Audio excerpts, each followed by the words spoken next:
जय श्री कृष्णा। राधे राधे दोस्तों आज मैं आप लोगों को लड्डू गोपाल की एक ऐसी प्यारी हृदय को प्रफुल्लित कर देने वाली बिल्कुल सत्य लीला कथा सुनाऊंगी जिसे सुनकर आप सभी का मन प्रसन्न हो जाएगा। दोस्तों, क्या आपको पता है आपके घर विराजित लड्डू गोपाल नित्य प्रतिदिन आप भक्तों के साथ कितनी लीलाएं कर रहे हैं। शायद आप में से कई भक्त ऐसे होंगे जिन्होंने गौर भी नहीं किया होगा।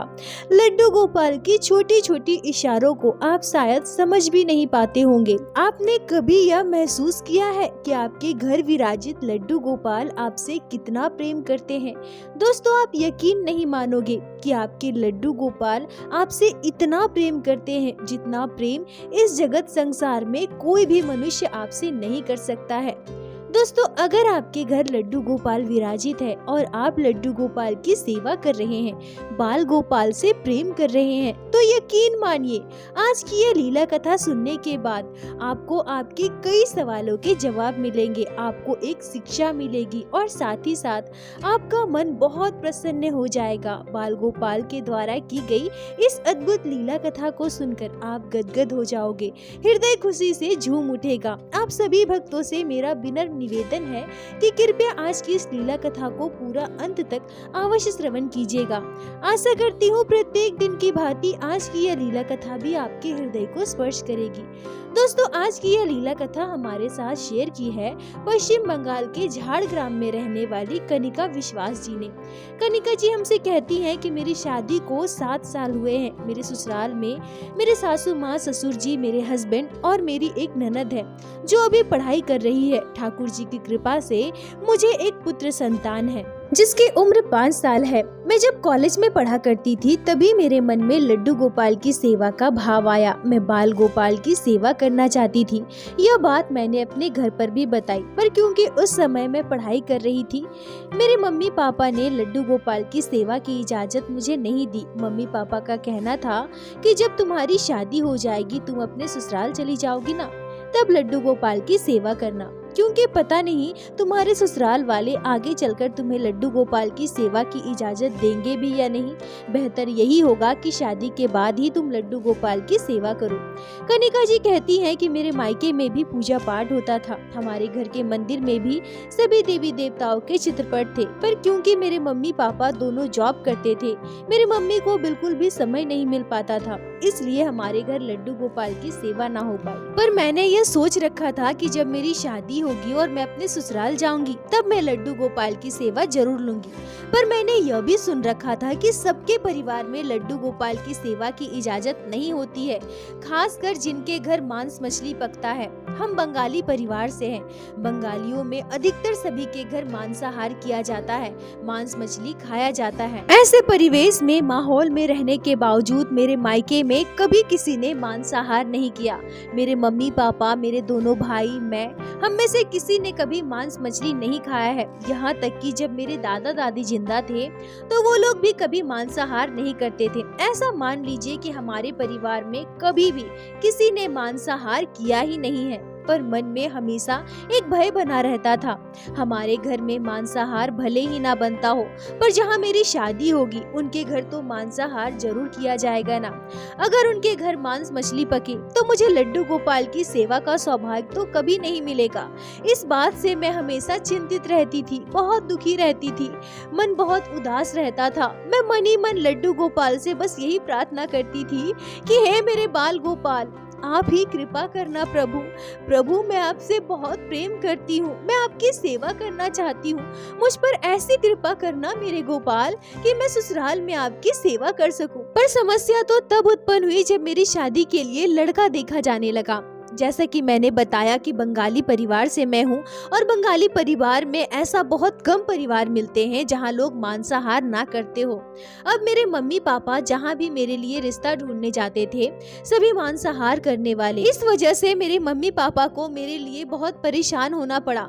हमारे नाते रिश्तेदार भी अब बातें बनाने लगे, कहने लगे कि अगर ऐसा ही करोगे तो तुम्हारी बेटी की शादी होना बहुत मुश्किल है। अरे आजकल के जमाने में लड़के बाहर जॉब करते हैं, हैं, मांस मछली खाते हैं, चिकन खाते हैं।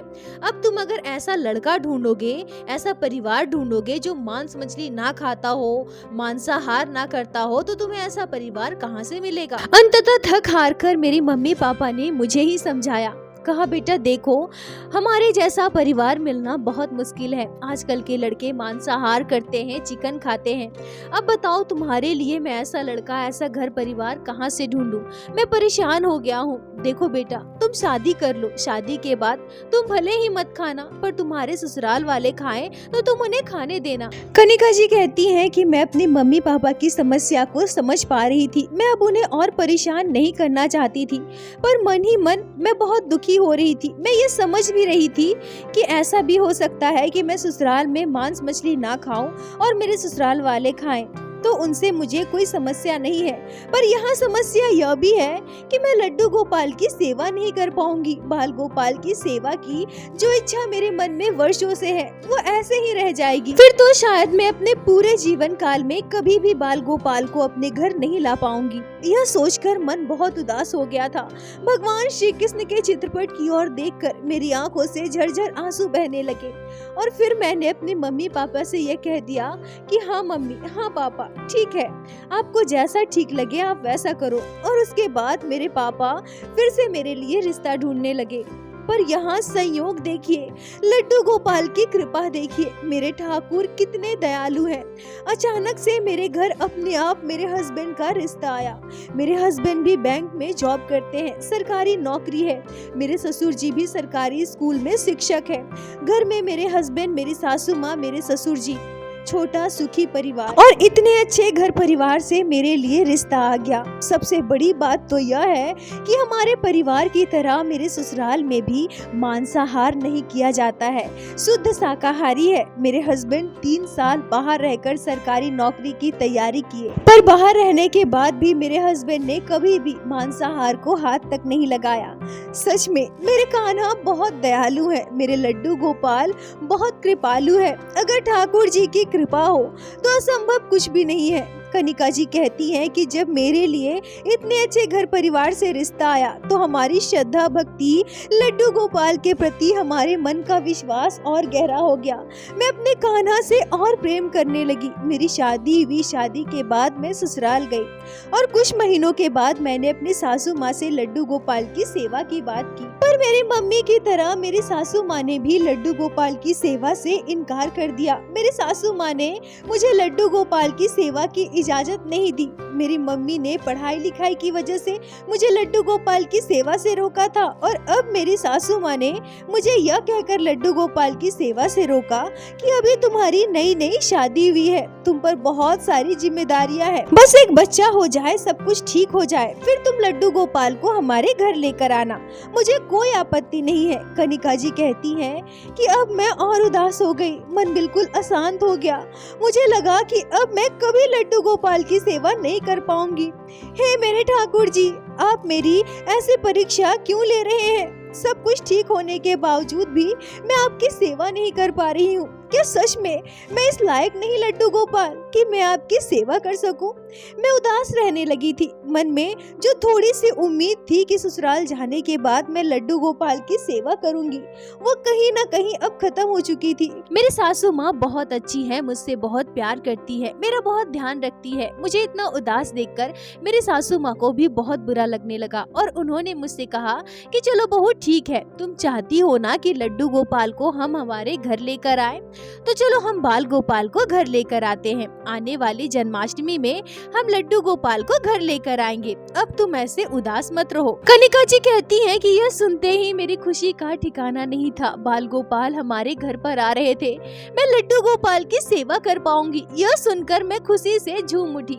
जन्माष्टमी को भी 3 महीने बाकी थे। अब मैं इंतजार करने लगी कि कब जन्माष्टमी आएगी और मैं लड्डू गोपाल को अपने घर लेकर आऊंगी। पर इसी बीच हमारे जीवन में एक बहुत बड़ी खुशखबरी आई। अभी लड्डू गोपाल को हमारे घर लाने की बात ही हुई थी। इसी बीच हमें पता चला कि मैं गर्भवती हूँ। मेरे गर्भवती होने की खबर सुनकर मेरे ससुराल वाले, मेरे मायके वाले सभी बहुत खुश हो गए और अब मेरी तबीयत खराब रहने लगी। मैं उल्टियाँ करती थी, मुझे चक्कर आता था, मेरी हालत बिल्कुल भी ठीक नहीं थी, हमेशा मैं लेटी रहती थी और इस अवस्था में लड्डू गोपाल को घर लाना मुझे भी उचित नहीं लगा। फिर हमने यह निश्चय किया कि मेरा बच्चा अच्छा से इस दुनिया में आ जाए, सब कुछ ठीक हो जाए, फिर मैं लड्डू गोपाल की सेवा लूंगी। तब मेरी सासू माँ कहती है कि बहू, मैंने भी तो तुम्हें यही समझाया था ना, देखो लड्डू गोपाल ने कितनी बड़ी कृपा की है और ये लल्ला की ही इच्छा है। वो चाहते हैं कि पहले तुम्हारी गोद भर जाए, फिर लल्ला हमारे घर आएंगे। कनिका जी कहती हैं कि लड्डू गोपाल की कृपा से मेरे बेटे का जन्म हुआ। मेरा बेटा जब लगभग 3 साल का था तब हमारे घर लड्डू गोपाल आए। लड्डू गोपाल को हमारे घर आने से ऐसा लगा मानो घर खुशियों से भर गया हो। लड्डू गोपाल को भी मैं अपना पुत्र मानती हूँ। अब मुझे 2 पुत्र संतान है। मैं दोनों से एक समान प्रेम करती हूँ। अपने बेटे के साथ साथ लड्डू गोपाल की भी छोटी से छोटी जरूरत का ध्यान रखती थी, क्योंकि मेरा बेटा अब थोड़ा बड़ा हो गया था और अभी मेरे लड्डू गोपाल बिल्कुल छोटे हैं ना, अभी अभी हमारे घर आए हैं। तो मैं यह महसूस करती थी कि मेरे लल्ला बहुत छोटे हैं, मेरे बेटे से भी छोटे, मेरे बेटे के छोटे भाई है और मैं एक शिशु के समान बाल गोपाल का ध्यान रखती थी। लड्डू गोपाल के हमारे घर आ जाने से हमारा घर खुशियों से भर गया था। बाल गोपाल से परिवार में सभी बहुत प्रेम करते थे। हमारे घर परिवार में सभी लड्डू गोपाल से रिश्ता जोड़ लिए थे और मैं और मेरे हस्बैंड ने बाल गोपाल को पुत्र मान लिया था। मेरे सासू माँ, मेरे ससुर जी अपने पोते के समान लड्डू गोपाल से प्रेम करते थे। हमेशा हम महसूस करते थे कि हमारे घर पर 2 छोटे बच्चे हैं। ऐसे ही समय बीतता रहा। लड्डू गोपाल को हमारे घर आए हुए लगभग 1.5 महीने बीत गए थे और इस दौरान मैंने लड्डू गोपाल को अपने कमरे में एक टेबल के ऊपर विराजित कर रखा था। मैं लड्डू गोपाल के लिए एक टेबल के ऊपर एक छोटा सा सिंहासन लगा रखी थी और वहीं मैं बाल गोपाल का बेड भी रखी थी। लड्डू गोपाल मेरे कमरे में ही विराजित रहते थे और रात को भी मेरे बाल गोपाल को मैं अपने पास ही शयन करवाती थी। इसका कारण यह था कि हमारे घर पर जो मंदिर बना हुआ था उसमें बहुत ज्यादा जगह नहीं था। मैं लड्डू गोपाल का सिंहासन कहाँ पर लगाऊं, उनका बेड कहाँ लगाऊं, यह नहीं हो पाता। इसलिए हमने सोचा था कि घर में एक बहुत ही सुंदर सा छोटा सा मंदिर बनवाएंगे और उसके बाद लड्डू गोपाल को वहाँ विराजित करेंगे और तब तक बाल गोपाल मेरे कमरे में उस टेबल के ऊपर ही रहेंगे। लड्डू गोपाल जब हमारे घर आए उसके कुछ ही दिनों के बाद मंदिर बनाने का काम भी शुरू हो गया। मंदिर पूरी तरह से तैयार होने में कुछ समय लगता। तब तक बाल गोपाल मेरे साथ ही रहते थे मेरे कमरे में। सुबह मैं लड्डू गोपाल को बड़े ही प्यार से जगाती थी और बाल गोपाल को बड़े ही प्यार से शयन करवाती थी। तभी कुछ दिनों के बाद जब हमारे घर में मंदिर बनकर तैयार हो गया तो हमने लड्डू गोपाल को मंदिर में शिफ्ट कर दिया। वही हमारे बाल गोपाल का सिंहासन लगवाया, उनका बेड लगवाया और अब मेरे कान्हा को किसी प्रकार की दिक्कत नहीं थी। मेरे लड्डू गोपाल आराम से अपने स्थान पर विराजित थे। हम भी खुश थे क्योंकि हमारा मंदिर भी बहुत सुंदर बना था। कनिका जी कहती है कि जब हमने लड्डू गोपाल को मंदिर में शिफ्ट कर दिया, बाल गोपाल मंदिर में विराजित हो गए। उस समय मेरे जीवन में एक ऐसी घटना घटी जिसे याद कर आज भी मेरे शरीर के रोंगटे खड़े हो जाते हैं, जिसकी कल्पना मैं जीवन में नहीं कर सकती। कनिका जी कहती है कि अब मैं लड्डू गोपाल को मंदिर में ही शयन करवाती थी। मैं, मेरे हस्बैंड और मेरा बेटा कमरे में सोते थे। जिस दिन मैंने पहली बार लड्डू गोपाल को मंदिर में शयन करवाया उसी रात लगभग 1:30 बजे मैं पानी पीने के लिए उठी और तब मैं क्या देखती हूँ कि लड्डू गोपाल का पटका मेरे तकिए के पास रखा हुआ है, जबकि हम कभी भी लड्डू गोपाल को अपने बिस्तर पर शयन नहीं करवाते थे, ना ही बाल गोपाल को इधर उधर लेकर घूमते थे। लड्डू गोपाल हमेशा अपने स्थान पर ही विराजित होते थे, पर लड्डू गोपाल का पटका हमारे बिस्तर पर कैसे आ सकता है? बहुत सोचने के बाद भी जब मैं समझ ना पाई तो मैंने यह सोच लिया कि हो सकता है हमारे कपड़े से लगकर यहाँ बिस्तर तक आ गया हो। मैंने इस बात पर ज्यादा ध्यान नहीं दिया, पर अगले 2 दिन के बाद फिर से मैं क्या देखती हूँ कि सुबह सुबह जब मैं अपने अपना बिस्तर सही कर रही थी तो मुझे अपने बिस्तर पर लड्डू गोपाल का नाइट ड्रेस मिला। यह तो बिल्कुल हैरान कर देने वाला था, क्योंकि लड्डू गोपाल का नाइट ड्रेस हमारे बेड पर भला कैसे आ सकता है। कभी उनका पटका तो कभी उनकी कान की बाली तो कभी लड्डू गोपाल के पैरों के पायल। ऐसा मानो रात को लड्डू गोपाल हमारे पास सोए हो और बाल गोपाल की कोई चीज हमारे बिस्तर पर रह गई हो। कनिका जी कहती है कि जब यह घटना बार बार घटने लगी तो हम भी आश्चर्य थे, ऐसा भला कैसे हो सकते हैं। मेरे और मेरे सासू माँ के अलावा तो कोई भी लड्डू गोपाल को स्पर्श भी नहीं करता है। हम दोनों ही लड्डू गोपाल की सेवा करते हैं और हमारे घर का मंदिर तो हॉल में बना हुआ है। हॉल से कमरे तक लड्डू गोपाल का सामान भला कौन लेकर आता है, कैसे आता है। पर मैं अभागन यह न समझ पाई कि यह सब मेरे लड्डू गोपाल की लीला है। मेरे बाल गोपाल मुझे शायद कोई संकेत देना चाहते हैं।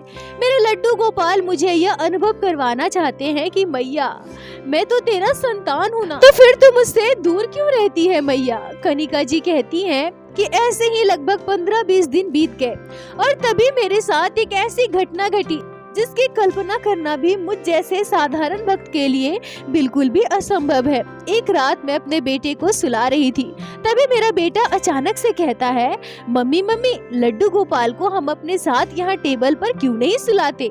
मैंने अपने बेटे से कहा कि नहीं बेटा, अब लड्डू गोपाल के लिए मंदिर बन गया है ना, तो अब वो वहीं सोएंगे। तभी मेरा बेटा फिर से कहता है, नहीं मम्मी लड्डू गोपाल को यहीं सोना है, इसी टेबल पर। मम्मी अब लड्डू गोपाल को लेकर आओ ना, इस टेबल पर सुला दो ना। कनिका जी कहती है कि मेरा बेटा पहले कभी भी लड्डू गोपाल के बारे में कुछ भी नहीं कहता था, पर अचानक से वो लड्डू गोपाल को हमारे कमरे में सुलाने की जिद करने लगा।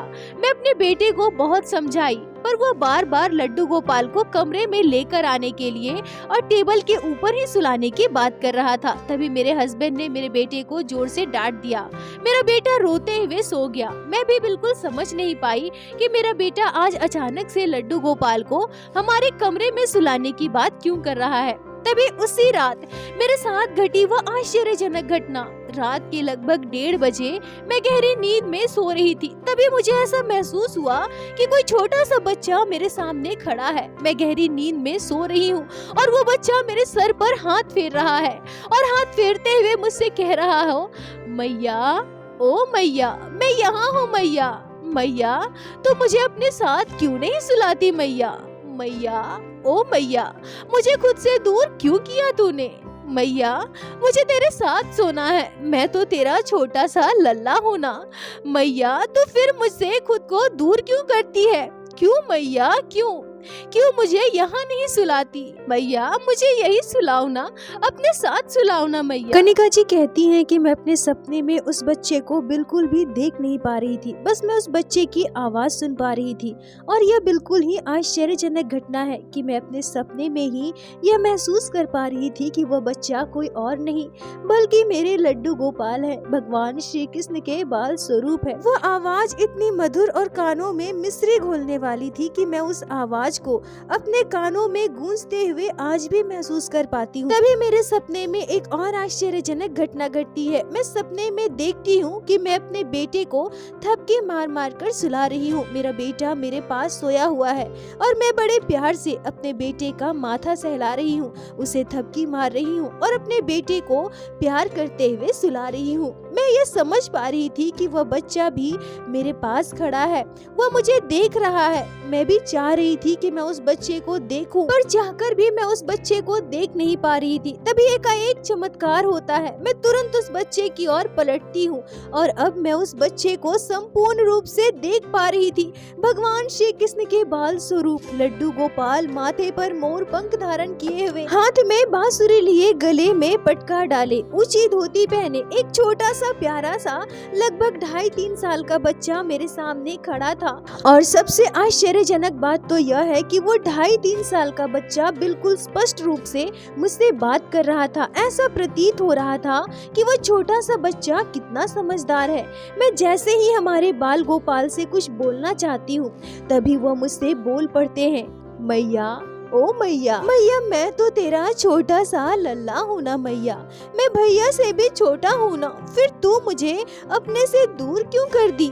मैया मुझे अपने पास सुलाओ ना मैया, अपने पास सुलाओ, मुझे तेरे पास सोना है, मुझे भी थपकी मार मार कर सुलाओ ना मैया। कनिका जी कहती है कि मैं कुछ बोल पाती, बाल गोपाल के चरण पकड़ पाती, लड्डू गोपाल उस छोटे से बच्चे को अपने हृदय से लगा पाऊं, इससे पहले ही मेरा सपना टूट जाता है। मैं उठकर बैठ जाती हूँ, मेरे हाथ पाँव थर थर काँप रहे थे, आंखों से आंसू बह रहे थे, शरीर से पसीना आ रहा था। यह आज मैंने क्या महसूस किया, लड्डू गोपाल ने मेरे साथ यह कैसी लीला की, ये क्या हुआ मेरे साथ, ये क्या हुआ। कनिका जी कहती है कि मुझे विश्वास ही नहीं हो रहा था कि बाल गोपाल साक्षात मेरे सपने में आए। लड्डू गोपाल इतने दिनों से मेरे साथ जो लीलाएं कर रहे थे, मेरे साथ होने वाली अजीबोगरीब तरह तरह की घटनाओं को मैं संपूर्ण रूप से समझ गई। यह लड्डू गोपाल की लीला है। हे मेरे बाल गोपाल, मेरे ठाकुर जी, मेरे कान्हा, मेरे लड्डू गोपाल, आपकी जय हो, आपकी जय हो प्रभु। कनिका जी कहती है कि मैं सुबह होने का इंतजार करने लगी। सुबह होते ही मैंने अपने परिवार के सभी को इस घटना के बारे में बताया। मेरी सासू माँ, ससुर जी, मेरे हस्बैंड सभी चकित हो गए, सभी के रोंगटे खड़े हो गए। कनिका जी कहती है कि मैं सुबह उठकर जल्दी जल्दी घर के सारे काम खत्म की, तुरंत स्नान कर लिया, बाल गोपाल को जगाया, लड्डू गोपाल को गोद में लेकर मैंने उनसे खूब लाड लड़ाया। उस दिन मेरे परिवार में सभी ने लड्डू गोपाल को गोद में लिया था, सभी ने लड्डू गोपाल को खूब प्रेम किया था। सभी यह समझ चुके थे कि लड्डू गोपाल मात्र एक मूर्ति नहीं है, मेरे कान्हा में प्राण है। लड्डू गोपाल साक्षात हमारे घर विराजित है। इस घटना के बाद हम सभी के मन में श्रद्धा भक्ति, लड्डू गोपाल के प्रति हमारा प्रेम कई गुना गहरा हो गया और लड्डू गोपाल की इच्छा अनुसार हमने यह निश्चय किया कि शायद मेरे लल्ला को मंदिर में अकेले सोना अच्छा नहीं लगता। मेरे लड्डू गोपाल तो अपने माँ के पास सोना चाहते हैं। मेरे कान्हा चाहते हैं कि उसकी मैया उसे थपकी मारकर सुलाए, अपने साथ प्रेम से सुलाए। मेरे कान्हा को अपनी माँ के साथ सोने की आदत हो गई है। मेरे लड्डू गोपाल अपनी मैया से दूर नहीं होना चाहते। कनिका जी कहती है कि मेरी खुशी का ठिकाना नहीं था। मैंने ऐसे कौन से पुण्य कर्म किए हैं, पिछले जन्म में मेरा ऐसा कौन सा पुण्य है जो इस जन्म में मेरे कान्हा ने मुझे मैया कहकर पुकारा, मेरे साथ इतनी बड़ी लीला कर दी।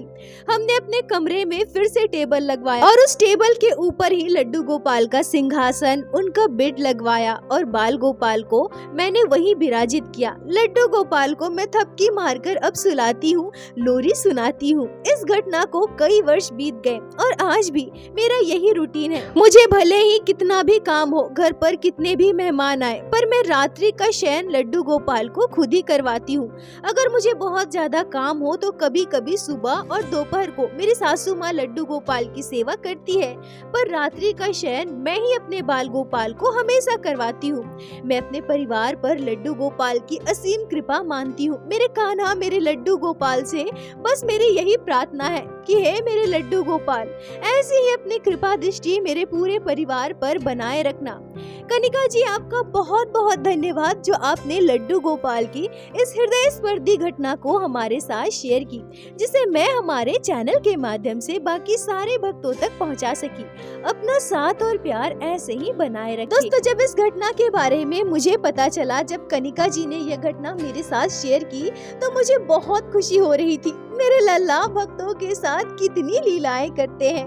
दोस्तों, इस घटना पर आपके क्या विचार है, आपके क्या राय है, कमेंट में जरूर बताएं। मुझे आप सभी के कमेंट का इंतजार रहता है। और प्रत्येक दिन की भांति लीला कथा के अंत में मैं आप सभी भक्तों से हाथ जोड़कर प्रार्थना करती हूँ, ठाकुर जी की भक्ति कीजिए, लड्डू गोपाल की सेवा कीजिए, नाम जाप कीजिए और मेरे साथ एक बार प्रेम से कहिए, बोलो बांके बिहारी लाल की जय, लड्डू गोपाल की जय, जय जय श्री राधे। दोस्तों, यदि आप लोगों को आज की यह लीला कथा अच्छी लगी हो, आपके हृदय को स्पर्श की हो, तो कृपया वीडियो को लाइक कर अपने दोस्तों के साथ शेयर अवश्य करें, जिससे बाकी भक्त भी लड्डू गोपाल की इस अद्भुत लीला कथा का श्रवण कर सके। और हमारे चैनल को सब्सक्राइब करें, जिससे प्रत्येक दिन आप लोग हमारे चैनल पे श्री बांके बिहारी श्री लड्डू गोपाल की अद्भुत लीला कथाएं श्रवण कर सके। दोस्तों, यदि आपके जीवन में घटी हो कोई भी चमत्कारी घटना या लड्डू गोपाल ने कभी भी की हो कोई भी लीला जिसे आप हमारे साथ शेयर करना चाहते हैं, तो कृपया हमें इंस्टाग्राम पे मैसेज करें। हम आपसे कांटेक्ट करेंगे और आपकी उस लीला कथा को हमारे चैनल पे बाकी सारे भक्तों के साथ शेयर अवश्य करेंगे। लड्डू गोपाल की कृपा आप पर और आपके पूरे परिवार पर बनी रहे। राधे राधे दोस्तों।